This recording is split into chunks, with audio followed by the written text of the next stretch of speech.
La représentation nationale vient de voter le budget du ministère de la Santé et de l'Action sociale qui voit une hausse du budget. Le budget donc a haussé de manière régulière depuis 2012. Entre 2012 et 2018, le budget a augmenté de plus de 50%, ce qui dénote de la vision du chef de l'État de faire de la santé l'un des piliers de sa stratégie d'inclusion sociale, mais aussi de développement humain.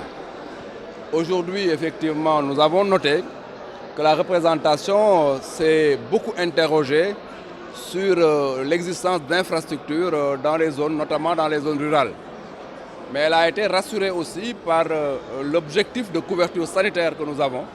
Et le chef de l'État l'a réaffirmé lors du dernier forum sur le financement de la santé pour dire que nous devons atteindre l'objectif de couverture sanitaire universelle, faire en sorte que les Sénégalais, partout où ils se trouvent, puissent disposer de services de santé de qualité, mais aussi accessibles financièrement.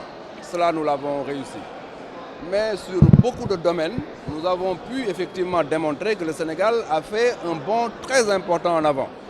Sur déjà donc les pathologies transmissibles, les maladies transmissibles, l'ensemble des programmes ont exposé des résultats très positifs. Le ministère de la Santé et de l'Action sociale n'est pas seulement médical, mais dans le cadre de l'action sociale, le Premier ministre, lors de la DPG, a annoncé que le premier conseil interministériel de 2018 sera consacré à l'action sociale. Cela nous semble donc essentiel. Nous nous réjouissons donc de voir qu'il y a un très grand bond qui a été effectivement effectué et nous allons donc poursuivre. Il y a beaucoup de projets dans le domaine de la santé courant 2018. Les 4 hôpitaux modernes, notamment Sédhiou, Kédougou, Kaffrine et Touba, sont en marche. Touba a déjà démarré d'ailleurs. Le Centre national d'oncologie qui mettra le Sénégal en avant en matière de traitement du cancer, ce centre aussi est déjà bouclé du point de vue de son financement. Le Sénégal est en avant en matière de la santé, mais nous savons que les besoins sont énormes et les ressources rares, et nous sommes conscients de cela. C'est pourquoi, de manière permanente, nous allons nous battre pour répondre aux sollicitations et aux besoins des Sénégalais en matière de santé. Le chef de l'État a recruté 1000 agents de santé, ce qui était une première. De la même manière qu'il a acheté d'un seul coup plus de 360 ambulances, ce qui était aussi une première.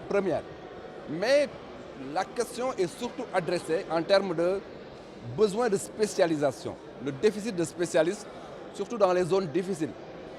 À ce niveau, lors du dernier forum sur le financement de la santé, le chef de l'État a pris l'engagement de doubler la bourse de spécialisation pour que le Sénégal ne se retrouve pas dans les 5 ans à venir sans spécialistes.